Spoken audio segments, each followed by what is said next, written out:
I'm really late showing up this morning. What's happening here? All right, so the boys are down there. We put the last 2 joists in. They're putting hangers up. Jamie's welding this pan to the angle iron. Okay. And I'm putting in these tap cons across the ridge here. Don't look at that. Okay. Did you drill an extra hole? Yeah. Like a dumb, you know what? I was like, oh, this will be easy. And I went through the top instead of going down in the channel where it needs to go. Okay. You know what? It's all right. It's Yeah. good. Just Put a one little extra. zip tape. So. You want me to help you? Like drill through the metal? Yeah, that would be great. Okay. I got a bunch of drill bits. We brought a bunch from Jamie's house, a bunch of nasty ones, and he's like, just burn them up.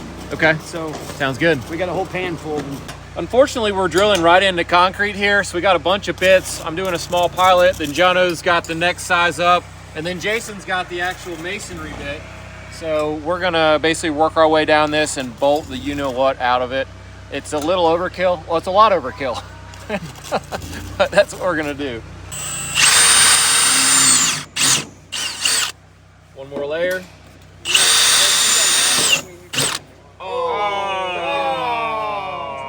Lucky, send us some bits. Wow, that was lackluster. I hope we got another one. Yeah. Well, I'll try to get a couple more holes out of that one. Perfect. What is that? I'm trying not to cut myself. No. That's good enough for you. Put a different bin there. Let's go. We're going to be here all No, day. we might need all these bits. I'm not going to throw this away till it's trash. That one's not going to get trashed if you don't hit the concrete with it.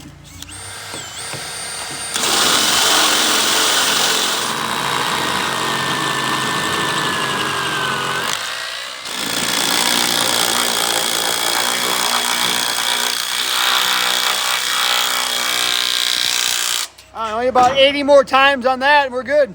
yeah, that's it.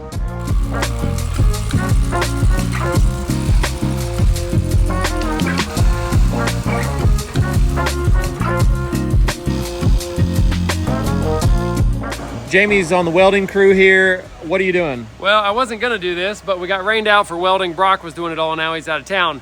We're gonna finish welding this pan to the I-beams. So the drawings call for the edge of this to be welded all the way down here. We've also got to drill holes and weld through the pan, I think they're called puddle welds, straight to the top of the I-beam to connect this pan to the metal framework below it. Yeah, it looks like you're welding a lot of them, like every one. Is that what I you're doing? am going to. I don't think it calls for near that much welding, but just to make sure this thing is absolutely as strong as it can be, I'm welding it together with these 1/8 inch 70-18 rods, which is the standard for structural welding in any kind of buildings. I'm using my baby little Thunderbolt welder here. Doesn't look like much, but it's doing it. It actually is doing great. It's actually a 220 machine. You wouldn't know it by looking at it, but I've got 25 kW generator running, and it's plenty of power. I can burn right through this stuff. I'm gonna take this massive blower and get all the leaves and debris out of here. Right now it's like puddles, and Jamie can't weld in that, so it'll get a chance to dry out. Let's let her rip.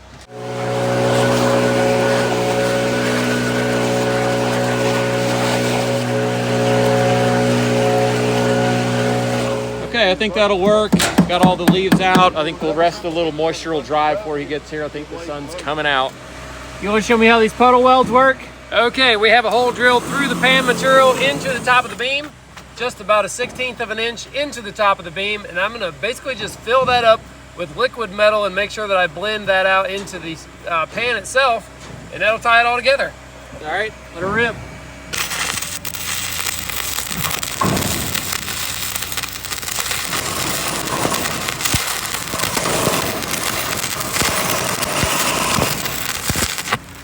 Bolted up the center wall there. Now Jamie wants to do the same thing down the perimeter of this thing. So we got to get more bolts. We're gonna run down to Lowe's here. Jeremy's gonna take me in the service truck because it's diesel and you can actually still get diesel currently. So let's go for a ride.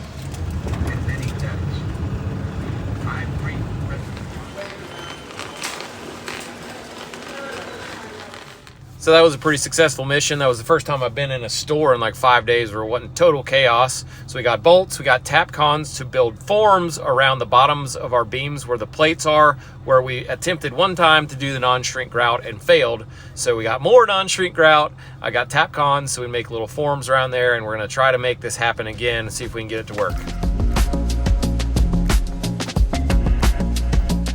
I'm gonna be using some of this leftover 3/4 Advantech to make the forms for our non-shrink grout. I'm gonna rip these to about 6 inches and then just let them stick up past the level where I need to go. Since this grout is pretty much self-leveling, I don't need to form it like a slab, like the top edge of the form being the level of the grout.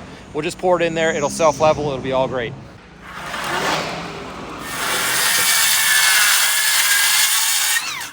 Hey, try not to slam anything too hard, we're down here, we'll go deaf. So I'm gonna take numbers from here to here, across there and then back, and I think we'll nail that whole thing together. And then stick it on with like 3 tap cons or something. Yeah, I think 6 will work. And 18 3/8. This will be the front piece, which I measured at 18 3/8, but I want it to lap the edges like that. So I need to go another 1.5 inches, because that's 3/4 times 2. So that should be it.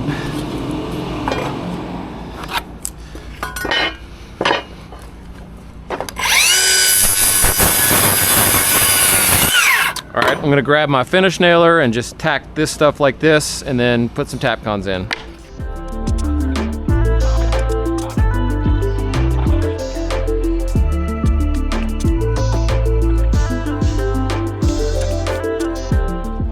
I'll give you one guess.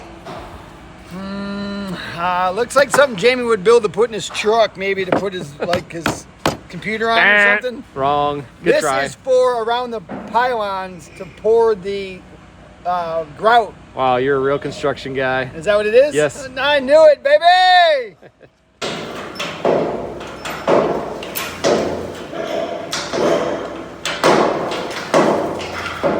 Can you imagine the guy that invented this crescent wrench? Like, he goes in a Shark Tank.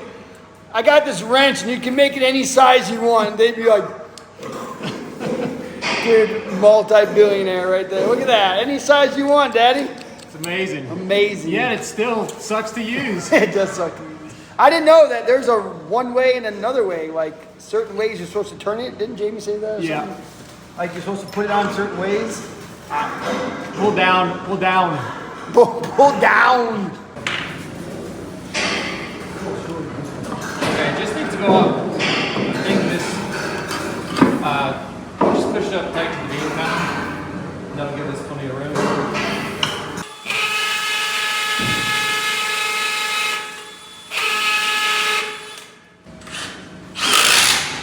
Oh yeah. So probably just one on each side. We've got our form up here. Jason's gonna put a little bead of Lexel on the 2 sides just to make sure it doesn't leak out. And then I think we should just pour this thing right now before we move the scaffold. Just mix a little up, put it in there. Okay. Because if we try to do them all at once, the working time of this stuff is probably not long enough. Yeah. That could be a problem. I have no idea how much to put in. Yeah, so you missed it when we tried this last time. We thought this stuff was gonna be able to just get packed in there, but it turns out it's like magnetic sand, or what's that stuff called? Kinetic sand. It just liquefies.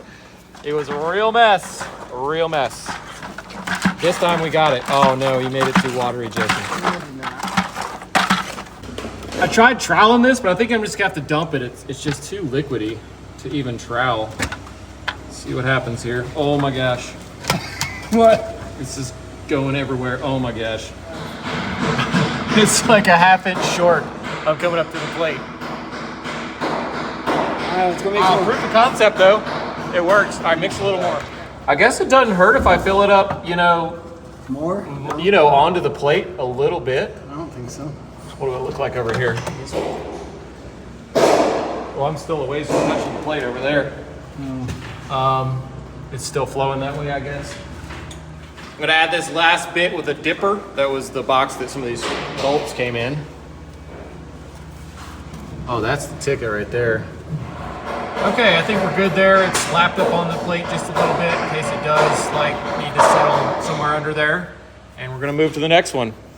So you guys see me at work on the job site, but the part of work you don't see me do is editing these videos that you're watching, which takes me hours and hours each. That's why I'm really happy to present today's video sponsor, FlexiSpot, and I have been using their standing desk and ergonomic chair since I completed this office. It was one of the very first things I bought because for me, sitting in a regular chair and at a desk is just about as painful on my body as actually going to work. In fact, it might be more painful. My standing desk has presets and I have two. I have a sitting position and a standing position that I like. It also can go anywhere in between, and sometimes I will micro adjust just so my forearms are resting differently on the desk as I go through the day.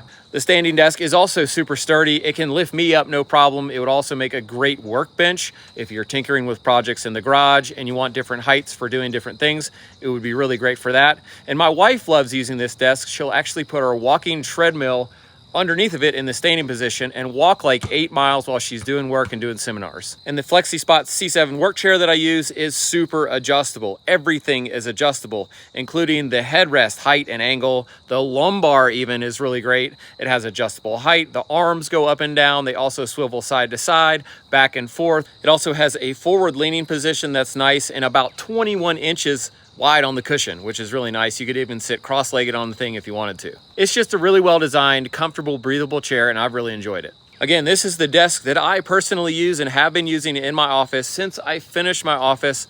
I love it. I think you'd love it too. If you spend any amount of time at a desk, it'll really make you more comfortable for the long haul. Make sure to check out FlexiSpot's fall sale where you can get a discount when you buy the standing desk and the ergonomic chair together, and use my code Perkins50 and you can get $50 off the C7 or C7 Max ergonomic chair. Again, thank you to FlexiSpot. I love the desk. Let's get back to work. We're getting a little faster each time here with this process. As with any construction process, I guess, you just get better at it, figure out how to do it better. So if you haven't been watching our channel long, that's what we do. We try to show you the process, the good, the bad, the ugly, and hopefully it's gonna be awesome when it's done. But I will say, if you have a suspended slab priced and the price seems really high, it might be right. This has been a ton of work and money, and we haven't even poured any concrete yet. Oh no.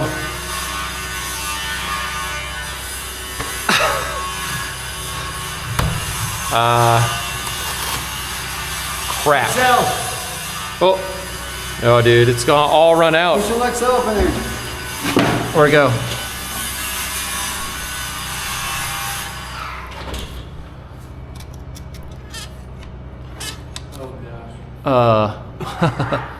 Let's see if that stopped it.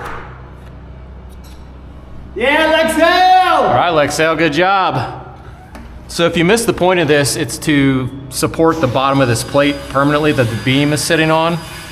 And the reason you do this is you run the plate up with bolts on the bottom till it's the exact right height to hold this up and everything be flush, instead of trying to pour the concrete form exactly the right height beforehand, which would be nearly impossible, I would say, based on my construction experience.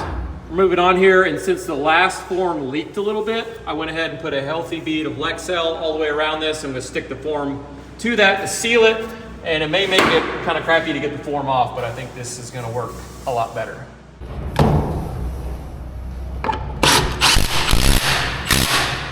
It'll be hard to get off. Yeah, but at least it won't leak.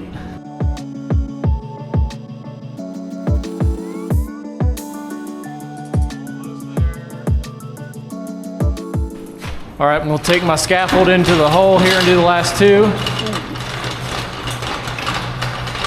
Build a headlight.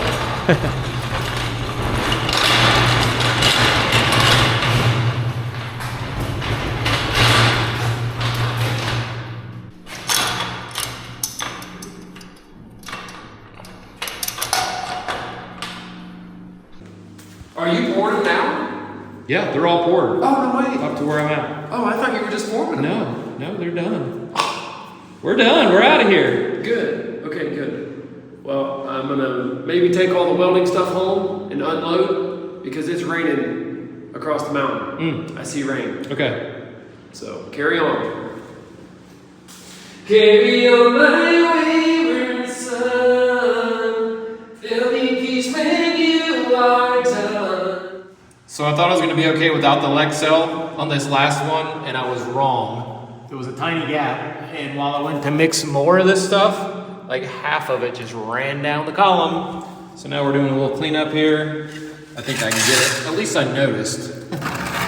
And we'll get it cleaned up and put back up there.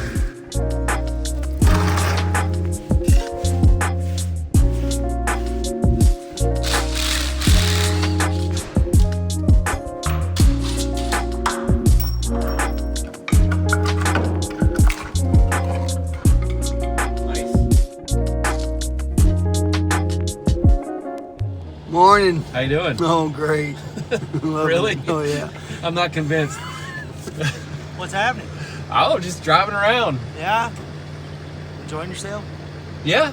Yeah, what are you drinking? This I got from that NASCAR guy. Oh. It's got like 4,000 milligrams of caffeine. No, sir. We're back on site this morning and our floor trusses have arrived. And that's good news that they made it from Georgia in this giant truck.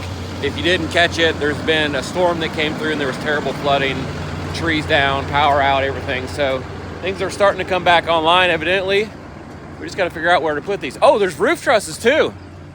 Yeah, it's everything. It's everything. How are the roads? Good job. Sing better, but they're here. Yeah, awesome. So he said if we came back here, he might get him in more. But Jamie said he does not want him in the mud. We're gonna think about this for just a minute more before we let him dump this. Oh, he's dumping. Oh, he's right dumping. now. Let me tell him to hang on just a second. Hey, John had a good idea. If we put him here, the crane's never going to get in here. Unless we hand move him. Yeah, and Jamie doesn't want him in the mud, but if we bring him back here and put a bunch of, dunnage and some stuff down, I think that's going to be best. And the crane can sit here, pick him and move him. Okay. Hey, if Jamie doesn't like him here, it was not my idea. I got video proof it was your idea. 100%. I'll delete it. Yeah, that sounds great. You're on camera, so you get here and you don't like it, then you can't yell at us. I love it so much. I mean, I kind of had some other plans, but you do whatever you want. He's gonna let these trusses roll back really slow, and then when we want it to stop, we're gonna yell at him and he'll drop them.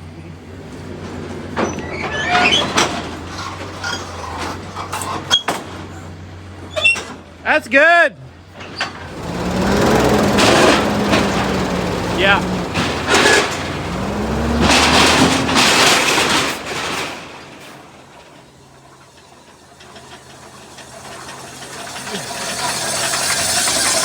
That was a little closer than I like for comfort, but that is where we want him. It almost became decking. Yeah. Why does the deck have trusses on it? Don't worry about it. Since we have our roof trusses on site now, our next move is to get up here and double top plate and lay out the top of the walls for the roof trusses in the areas we can do that. So I'm gonna climb up, set up scaffolding, and get it rolling. This is our truss engineering packet. So it has the layout plan as well. So I'm gonna refer to that as far as laying out where these trusses are gonna go.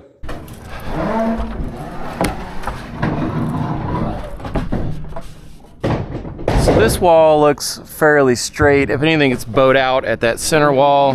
So if I can lap these plates and bow them in such a way that helps that, I will. I'm also breaking these not at the same place as our plate that's underneath. And we'll give it a hinge point. So starting with the 8-footer here, I'll run a 16 across that and then finish it out. So I've got these two boards tacked straight, Jay. They just need nailed. I've only got minimal screws in it. I'll cut that in piece. No, just go ahead and hold it. You want all of them? Yeah. Good man. Now that we have this wall double top plated, we're gonna do some braces to finish straightening it. This was a spot that it was bowed in a little, or out, I can't remember. We'll look at it again. And this brace will straighten it until the roof's on. There you go.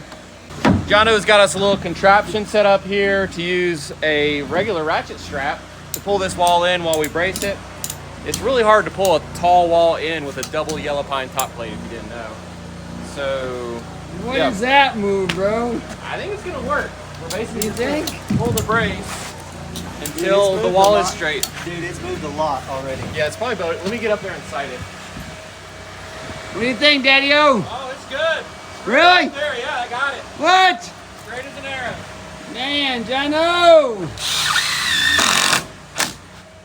What we're doing here is a pretty important step of the process, getting these straight before we set the trusses on them.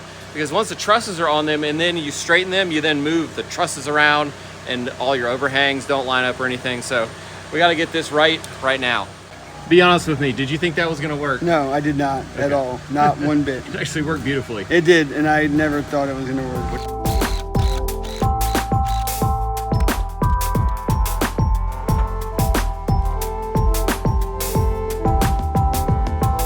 Last step to finish this one wall is to get the layout marked. It's 2-foot centers, starting from that corner of the house. So we had to measure that and then cut that amount off our measurement from the end of this wall, if that makes sense.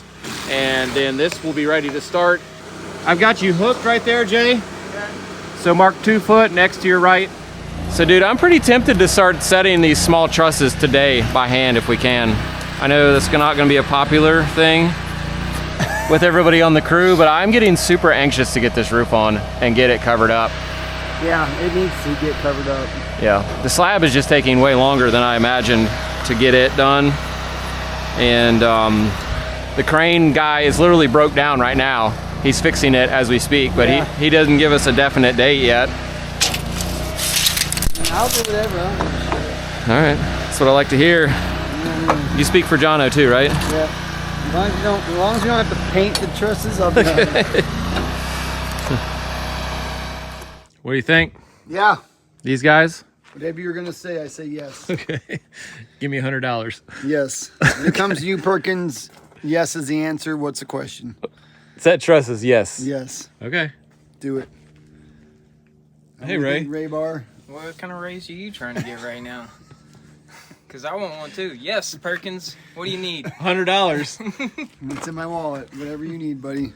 I'm here for you.